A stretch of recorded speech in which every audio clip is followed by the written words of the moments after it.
어제로 인해서 수능을 보는 수험생들이 100일을 남겨놓고 있답니다. 그런데 어제 한 라디오 방송에서 듣다 보니까 수험생들이 이 100일이 되면 이 그동안 열심히 공부해 오던 그것들이 모두 흔들리고 두려워하고 초조해지는 시점이라고 합니다. 그래서 공부에 대한 스트레스를 엄청 받고 또 이때부터 흔들리기 시작하고 슬럼프에 빠지는 친구들도 있다고 해요. 어제 그 말을 들으면서 우리 교회에도 시험을 준비하는 우리 성도가 있는데 위하여 기도해야 되겠구나라는 생각이 들었습니다. 여러분, 수험생들이 학업 스트레스가 얼마나 심한가요? 마치 인생이 이 고3 수능에 다 달린 것처럼 그렇게 스트레스를 받습니다. 그런데 이렇게 너무 스트레스와 긴장 속에 노출되어 있다 보면 자기도 모르게 슬럼프에 빠지게 되고, 그러면 페이스를 잃고 결국에는 실패하는 할 수 있는 가능성이 큽니다. 이럴 때일수록 더 마음을 단단히 먹고 더 자기와의 어떤 싸움에서 이길 수 있어야 될 텐데 그것이 쉽지는 않죠. 그런데 이런 것들이 수험생에게만 나타나는 게 아니라 이 스포츠 하는 사람들에게도 있다고 합니다. 한동안 좋은 성적을 거두며 승승장구하던 선수가 갑자기 슬럼프의 늪에 빠져서 헤어나지 못하는 것입니다. 자기 페이스를 잃고 그동안 자기가 어떻게 해왔는지도 알지도 못할 정도로 너무나 성적이 좋지 않은, 그리고 결과가 좋지 않은 그런 경기를 계속 해나가는 것이죠. 그러면서 자신감도 떨어지고 자존감도 떨어지고 모든 것에 이 무기력해지고 주저앉아버리는 그런 슬럼프가 얼마나 무서운지, 선수들은 거기 슬럼프에 한번 빠지면 헤어나오기가 어렵다고 해요. 자기 힘으로. 누군가 도움이 주는 그런 친구나 가족이나 또는 옆에 감독이나 코치가 있어야 한다고 합니다. 그런데 여러분, 우리 목회자들이나 성도들에게도 이 슬럼프가 있습니다. 이 목사님들도 우울증을 이렇게 겪는다고 해요. 이 우울증을 한번 겪으면 속에 막 원한과 분노와 그동안 목회하면서 쌓였던 이 스트레스로 인해서 불평, 불만, 이 원망 이런 것들만 계속 생겨나고 그리고 아무것도 하기 싫고 또 자기가 지금까지 살아온 삶이 모든 것이 막 후회스럽고 막 그렇대요. 그런데 이 우울증이 이게 믿음이 없어서 그런 것도 아니고 또 그가 신앙이 없어서도 그런 것도 아니래요. 오히려 반대로 너무나 하나님이 훌륭한 종이었고 또 하나님 앞에 너무 크게 쓰임받다가 갑자기 어느 날 자기 현실에 되돌아보면서 그동안 그렇게 하나님의 일을 감당하기 위해서 받았던 이런 물려있던 이 스트레스, 이 긴장이 터져버리면서 결국에는 깊은 늪에 빠져버리는 그런 결과가 온다는 거죠. 거기서 헤어나기가 얼마나 어려운지 모른답니다. 심지어 그래서 목사님들도 자살하고 또 죽고 싶어하고 목회고 뭐고 다 그냥 내려놓고 싶어하는 그런 목사님들이 있게 되는 것을 봅니다. 오늘 우리가 성경에서 보는 모습이 바로 그런 엘리야의 모습입니다. 엘리야는 정말 하나님의 능력을 체험한 선지자였습니다. 3년을 비 안 오게 하는 기도도 정말 어렵지만 다시 비가 오게 하는 이 일은 정말 어려운 거예요. 그런데 이 엘리야는 그것뿐만 아니라 사라밧과 아우의 집에서 기적을 행했고 죽은 아들도 살렸고 또 하늘에서 불이 떨어지게 해서 바알과 아세라 선지자 850대 1로 싸워서 승리하기도 하고, 또 비가 3년 반 동안 내리지 않게 하다가 또 다시 하나님 앞에 비가 오도록 내리도록 기도하는, 여러분 이 모든 일을 감당하면서 우리는 야 엘리야 이렇게 엘리야를 대단한 사람으로만 생각하기 쉽겠지만 야고보서에 보면 엘리야도 우리와 성정이 같은 사람이요 그랬거든요. 그러니까 엘리야가 이런 일을 감당하면서 마음이 얼마나 무겁고 힘들었겠어요. 만약에 그가 기도하고 막 했는데 하늘에서 불이 안 떨어지면 어떡하고, 죽은 아이가 살아나지 않으면 어떡하고, 하나님의 말씀대로 내 통에 가루와 그리고 내 병에 기름이 떨어지지 않을 거라고 했는데 만약에 그 말씀대로 안 되면 어떻게 해요? 우리는 그냥 엘리야가 말씀을 믿고 선포했더니 그대로 되었다고 이렇게 단순하게 말씀을 보기 쉽지만, 엘리야도 우리와 성정이 같기 때문에 이렇게 하나님의 일을 할 때에 그가 받은 스트레스가 엄청나죠. 만약에 바알 선지자들 그 아합 왕에게 하늘에서 이렇게 불을 내리는 그 분이 진짜 하나님이라고 이렇게 말했을 때, 그리고 엘리야가 어제 우리가 본 것처럼 제단을 수축하고 기도를 할 때 그때 불로 응답되지 않으면 엘리야는 죽는 거예요. 다시 비가 내리지 않으면 죽는 거예요. 오바댜에게 자기를 보여놓고 여러 가지 말로 아합 왕에게 말했는데, 하나님이 말씀하라고 해서 말했는데 그대로 되지 않으면 자기는 정말 아무것도 아니고 조롱만 당하고 결국에 죽임을 당할 수밖에 없는 거예요. 이런 일을 행할 때마다 하나님에 붙들리지 않고는 할 수 없는 것이죠. 그 하나님에게 붙들려서 하면서도 자기도 모르는 사이에 이 일을 감당하면서 엘리야는 무거운 짐을 그 어깨에 지고 지금까지 달려온 것이죠. 정말 엘리야는 지금까지 무서울 것이 없었습니다. 왜냐하면 하나님께 사로잡혀 있었기 때문입니다. 그런데 여러분, 이 하나님께 사로잡혀서 쓰임을 받을 때는 괜찮은데 다시 집으로 돌아와서 현실을 보고 지금 자기의 모습을 보고 그러면 굉장히 침체에 빠지게 됩니다. 우리가 수련회나 교회에서 옛날에 어떤 그 기도원에 가서 막 은혜 받을 때도 그래요. 은혜 받고 수련회를 통해서 막 하나님의 말씀을 듣고 기도하고 막 하나님의 능력이 물부터 부어지고 그럴 때는 막 괜찮아요. 막 은혜도 받고 기쁘고 모든 것이 감사해요. 그런데 다시 집에 오면 어떻게 해요? 현실을 보면 하나도 변한 것도 없고 똑같고 그 남편, 그 자식, 또 그때나 지금이나 똑같은 이 집구석, 지긋지긋한 이 문제들, 경제 문제, 삶의 문제, 그냥 그대로 있는 그런 모습을 보면서 침체에 빠지는 거죠. 그래서 어떤 사람은 막 게임에 빠지기도 하고, 그렇게 은혜 받고 기도원에 가서 수련회에 가서 은혜 받고 와서 어떤 사람은 또 세상에 그냥 언제 그랬나는 듯이 또 술과 담배에 빠지고 또 다른 거에 빠져서 그렇게 멍하니 세월을 보내게 되는 것이죠. 목회자들도 그렇습니다. 목회자들도 하나님께 쓰임받고 막 주의 큰 일을 하고 집회를 인도하고 그럴 때는 굉장히 막 충만한 것 같은데 집으로 돌아와 보면 현실의 문제에 딱 부딪혀서 아무것도 변한 것이 없을 때, 달라진 점도 없고 여전히 집에는 연탄불이 꺼져 있고 또 경제적인 어려움이 있고 또 자기 자신의 그런 초라한 모습을 보면서 영적 침체에 빠지게 되어 있습니다. 오늘 엘리야도 영적 침체에 빠진 것입니다.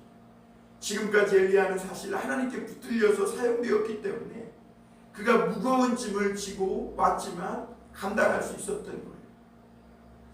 그래서 이 850대 1로 싸운 그 갈멜산에서의 영적 전투에서 하나님께서 불로 응답해 주심으로 이 엘리야가 그 그 바알과 아세라 선지자들을 멸하고 승리할 수 있었고, 그렇게 아합 앞에서 달리면서 큰 비의 소리를 들었나이다 하면서 하나님 앞에 간절히 기도할 수 있었어요. 여러분, 하나님 앞에 이 엘리야가 빗소리를 듣고 간절히 기도합니다. 기도했는데 이 종에게 시켜서 저 바닷가에 뭐라도 있느냐 하늘에 물어봤더니 아무것도 없다는 거예요. 엘리야는 7번이나 열심히 기도합니다. 그러니까 엘리야가요, 이 큰 능력을 행했던 사람이지만 이 능력을 행하기 위해서 그가 얼마나 기도했던 사람이라는 것을 우리가 보게 됩니다. 그가 기도의 사람이라는 것은 두 무릎을 꿇고 그 사이에 머리를 쳐박고 기도했다는 것은, 이것은 한두 번 기도한 사람이 아니거든요. 그리고 엘리야는 7번이나 끈질기게 기도합니다. 성경에서 7은 완전수예요. 그러니까 딱 7번 기도했다가 아니라 하나님이 말씀하신 대로 될 때까지 하나님께 붙들고 기도했다는 거예요. 그 7번째 사안을 보내보니까 조그만 구름이 생긴 것이죠. 그러니까 엘리야가 됐다. 하나님 앞에 이제 역사가 시작되었다는 거죠. 여러분, 우리가 기도할 때 기도하는 사람이 놓치지 말아야 될 것이 작은 감동, 또 하나님이 주신 작은 은혜를 놓치지 말아야 해요. 왜냐하면 하나님의 큰 역사는 이런 작은 감동과 작은 하나님의 은혜에서부터 시작돼요. 그래서 오늘 예배하고 말씀 들을 때 정말 내 속에 기쁜 마음이 들고 또 내 안에 작은 감동이 일어난다면 그걸 그냥 함부로 쉽게 여기면 안 된다는 거예요. 그게 하나님의 역사고, 그게 하나님이 응답하시는 큰 역사를 이루기 위한 어떤 전조라는 거죠. 오늘 엘리야도 그렇게 3년 반 동안 비가 안 왔으니 다시 비 오게 하는 게 얼마나 어렵겠어요. 하나님께서 물론 큰 비의 소리가 있다고 이게 들려주었지만 그걸 믿고 아합에게 선포한 후에 자기가 아무것도 안 한 것이 아니죠. 기도해야 되는 거죠. 하나님의 말씀도 들었고 아합에게 가서 선포도 했지만 이런 역사가 그냥 나타나는 게 아니죠. 그 하나님 앞에 기도합니다. 그 말씀대로 막 나타나기를 기도하는데요, 얼마나 초조하고 애타겠어요. 그러니까 엘리야는 고개를 그 무릎 속에 쳐박고 간절히 하나님 앞에 7번씩이나 계속해서 응답되기까지 기도하는 것이죠. 그랬더니 고작 생겨난다는 것이 손만한 주먹만한 구름이라는 거예요. 그런데 엘리야는요, 이걸 보고 됐다. 이 하나님이 주신 작은 감동, 작은 은혜, 그것이 곧 하나님의 역사라는 것을 엘리야는 보게 된 것이죠. 그리고 결국에는 이 작은 구름 하나가 온 하늘을 새까맣게 먹구름으로 뒤덮더니 3년 반 동안 내리지 않던 그 이스라엘 땅이 비도 그치고 심지어 이슬도 그쳐서 모든 것이 말라있던 그곳에 큰 비가 내리고 죽어있던 모든 돼지가 되살아나고 3년 반 동안 기근으로 고통하던 이스라엘 모든 백성들이 아마 이때 환호의 소리를 지르며 그동안 기다리고 기다렸던 이 큰 비를 보고 엄청나게 좋아했겠죠. 그런 역사를 이루어낸 거죠. 그런데 이런 일들을 만들어내고도 이 엘리야는 굉장한 영적 침체를 겪습니다. 왜냐하면 오늘 19장 1절에 보면 아합이 그 갈멜산에서 있었던 이 일들을 그 부인 이세벨에게 말합니다. 여기서 말했다는 것은 그냥 단지 말했다는 게 아니라 모든 일을 말했다고 2번이나 강조되어 있는데, 그것은 마치 보고하듯이 하는 거예요. 그러니까 사실 아합은 왕이긴 하지만 그 아합을 휘두르고 있는 사람이 누구예요? 이세벨이었다는 말이죠. 그 이세벨에게 어떻게 엘리야가 불을 내리고 하나님의 응답을 받았는지, 그리고 이 모든 선지자들을 이 칼로 멸하였는지를 다 이야기해요. 그러니까 여러분, 이 이야기를 들으면 어떻게 해야 되고, 회개하고 돌이키고 정말 이스라엘 여호와만이 참신이다 이렇게 고백이 터져나와야 이게 정상이 아니겠어요? 그러나 악한 자는 그렇지 않아요. 이세벨은 2절에 보면 엘리야에게 사람을 보내서 내일 이맘때에 너가 반드시 죽을 것이다. 내가 너를 죽이지 않으면 신들이 이 벌이 분명히 내게 내릴 것이다 라고 이렇게 맹세를 하는 말을 전합니다. 그러자 이 형편을 보고 그랬어요. 이 형편을 보고. 그러니까 엘리야가 이 말을 듣고 그리고 그 말만 듣는 게 아니라 이 형편을 봤다는 것은 이 모든 돌아가는 상황을 봤다는 거죠. 그리고 그가 영적 침체의 나락으로 떨어집니다. 그렇게 하늘에서 불을 내리고 죽은 아들을 살리고 다시 비를 오게 하고 엄청난 하나님의 역사를 행했던 그런 통로로 쓰임받던 하나님께 붙들림 받았던 이 엘리야가 이세벨의 그 한마디를 듣고 또 이스라엘에 돌아가는 형편을 보고 침체에 빠져서 그가 도망하여 이 로뎀 나무 밑에서 하나님 앞에 자기를 죽여달라고 그만 죽여달라고 자기는 조상들보다 낫지 못하다고 이렇게 영적 큰 깊은 수렁 속에 빠집니다. 여러분 왜 엘리야가 이런 영적 침체를 겪었을까요? 앞서서 말한 대로요. 엘리야가 하나님의 큰 일을 감당한 후에 돌아보니까 자기의 모습이 초라한 거죠. 여전히 자기는 혼자고 어떻게 보면 하나님께 쓰임받아서 위대한 역사를 이뤄내긴 했지만 그러나 여전히 자기는 아무것도 아니고 이 이세벨의 그 말 한마디에 떨 수밖에 없는 그런 아주 자기의 현실을 본 거죠. 하나님께 쓰임받을 때는 몰랐다가 자기 현실로 돌아와 자기의 본 모습을 보고 되어져가는 상황을 보니까 낙심할 수밖에 없었던 거죠. 그리고 이 엘리야가 이렇게 영적 침체를 겪게 된 이유가 또 하나가 뭐냐면 이렇게 하나님의 능력을 행하고 불이 내리고 바알 선지자들을 죽이고 이렇게 했으면 그리고 큰 비가 내리고 했으면 이스라엘 백성들이 좀 변해야 되는데 어제 그랬잖아요. 엘리야가 너희가 어느 때까지 머뭇머뭇하였느냐. 근데 이스라엘 백성들이 변한 줄 알았는데 아무것도 달라진 것이 없었던 거예요. 여전히 이세벨을 큰 소리 치고 있고 아합은 여전히 그 악한 자리에서 위세를 떨치고 있고 백성들은 누구도 엘리야를 쫓아서 그 여호와 하나님 앞에 막 나아가는 사람이 없었던 거예요.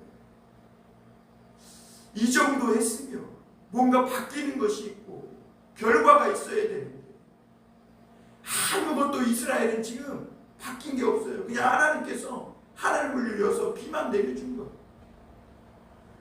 그러니까 이 엘리야 안에 낙심이 온 것이죠. 그래서 엘리야가 뭐라 그래요? 하나님께서 엘리야 네가 어찌하여 여기 있느냐. 그러니까 엘리야가 두 번 다 똑같은 대답을 해요. 하나님 내 하나님을 향한 열심이 유벌하고 특심이어서 내가 이렇게 하나님을 섬기는데 이스라엘 자손이 주의 언약을 버리고 주의 제단을 헐며 주의 선지자들을 죽였고 오직 나만 남았다고 이렇게 하나님 앞에 이야기합니다. 그렇게 하나님의 손에 붙들려서 하나님이 아니고는 행할 수 없는 능력을 행했음에도 그렇게 아무것도 변한 것이 없고 이스라엘 백성들은 돌아오지도 않고 여전히 그들은 바알을 쫓아 살아가고 있다는 거죠. 그런데 하나님은요 그런 엘리야에게 뭐라고 이렇게 따지지 않습니다. 엘리야야 내가 어떻게 너를 붙들었었니? 지금까지 너가 행한 능력을 봐라.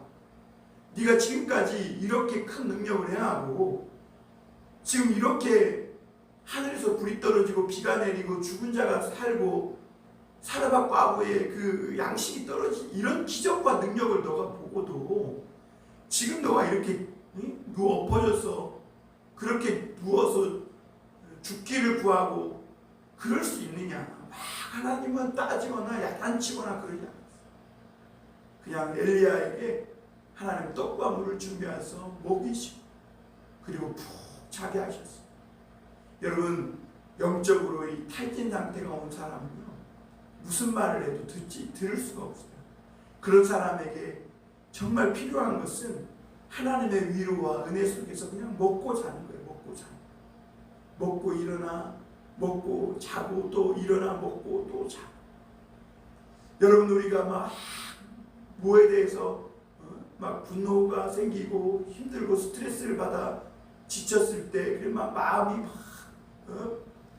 이 여유가 하나 없을 때 한번 먹고요, 실컷 먹고 그리고 푹 자고 나면 마음이 좀 넓어지는 걸 보게 됩니다. 그러듯이 하나님도요, 이 엘리야를 먹이시고 재우시고 그렇게 2번이나 이 엘리야가 다시 힘을 얻을 때까지 하나님은 천사를 보내서 어루만져 주시고 1절 책망하거나 그러지 않고 주님께서 이 천사들을 통해 먹이시고 재우시고 다시 회복시켜 주시는 하나님이신 것을 보입니다.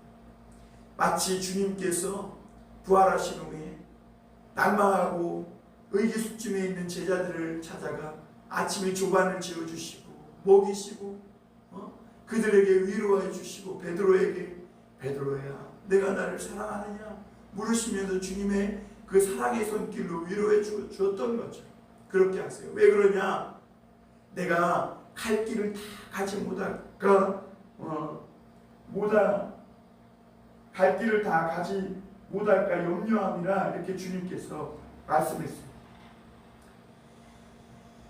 여러분, 우리 7절이죠. 여호와의 천사가 또다시 와서 어루만짐에 이르되 일어나 먹으라 내가 갈 길을 다 가지 못할까.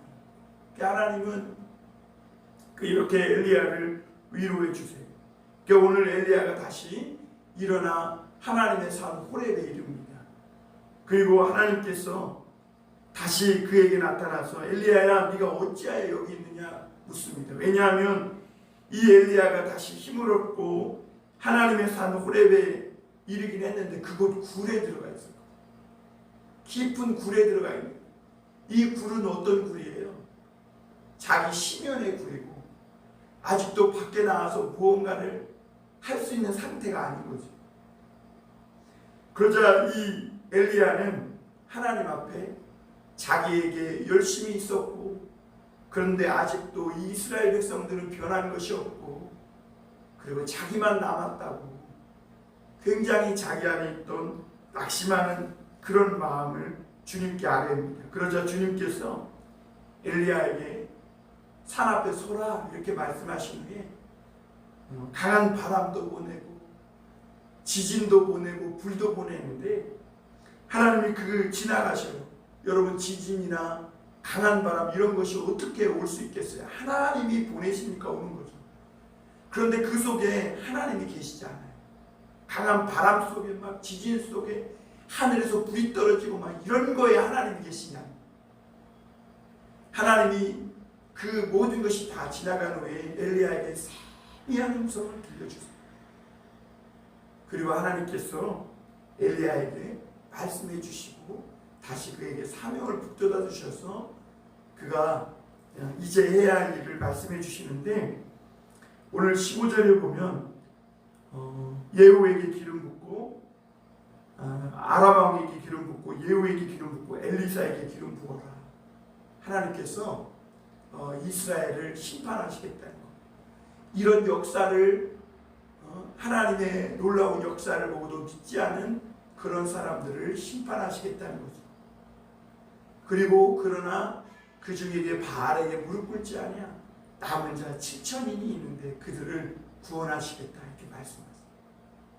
그리고 엘리야는 다시 힘을 얻고 하나님의 위로와 하나님의 이 먹여주시는 떡과 물을 먹고 힘을 내서 다시 그의 길을 걸어가는 것을 보게 됩니다. 사랑하는 성도 여러분, 오늘도 하나님은 이렇게 저와 여러분을 위로해 주시는 분이십니다. 오늘 우리가 하나님의 손에 붙들려서 여기까지 온 것만 해도 여러분 잘하신 겁니다. 여러분 직장에서 얼마나 스트레스가 많아요. 사람과의 관계 속에서 얼마나 스트레스가 많아요. 여러분이 지금 하고 해오는 일, 그 일로 인해 얼마나 스트레스가 많고 힘들어요. 공부하는 사람들은 이 공부의 스트레스가 얼마나 무거운지 몰라요. 그러나 여러분, 하나님도 다 아세요. 이 무거운 짐을 홀로 지고 믿음으로 여기까지 잘 달려왔던 것을 알아요. 그런데 여러분, 그 일로 인해 너무 아무 어떤 결과가 없고 뭔가 잘 되는 것 같지도 않고 뭔가 내가 원하는 방향대로 일이 풀리지 않는다기도 너무 낙심하거나 너무 이렇게 영적 의기소침하지 마시길 바랍니다. 하나님이 다 아세요.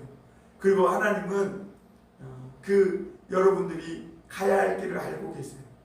여러분, 이 모든 무거운 짐 하나님께 다 맡기고 내려놓고 오늘 하나님의 위로를 받고 다시 주님이 만져주시는 그 만지심을 받으시길 바랍니다. 여러분, 주님이 오늘도 먹여주시고 재워주시고 주님이 쉬게 하시면 쉬고 주님 안에서 그냥 주님 팔에 기대서 그렇게 오늘 하루도 주님 위로와 평안 속에서 그렇게 보내실 수 있길 바랍니다. 하나님 우리를 다그치지 않으세요. 왜 그것밖에 안 되냐고, 왜 그것밖에 못하냐고 절대 그러시는 분이 아니세요. 오히려 하나님은 우리가 가야 할 길을 다 갈 수 있도록 힘을 주시고 위로해 주시고 오늘도 저와 여러분에게 능력을 주시고 세미한 음성 가운데 우리에게 말씀해 주시는 하나님이세요.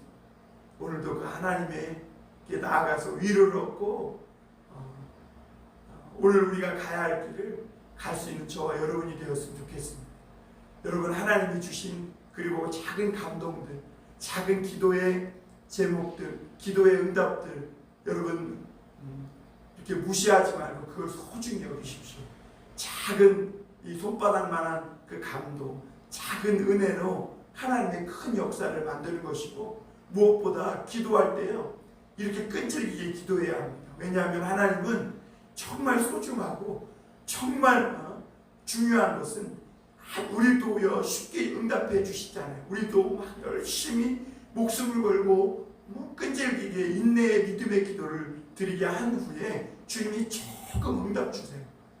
여러분, 기도할 때에 잘 응답되지 않으면 이 기도가 얼마나 소중하고 중요하다는 것을 깨닫고 오늘 엘리야처럼 두 무릎 사이에 더 머리를 받고 하나님 앞에 그렇게 7번 응답될 때까지 간절히 기도해서 하나님의 그 놀라운 응답을 꼭 받아내고 하나님의 역사를 이루어가는 저와 여러분들이 다 되시기를 주님의 이름으로 축원합니다. 기도하겠습니다.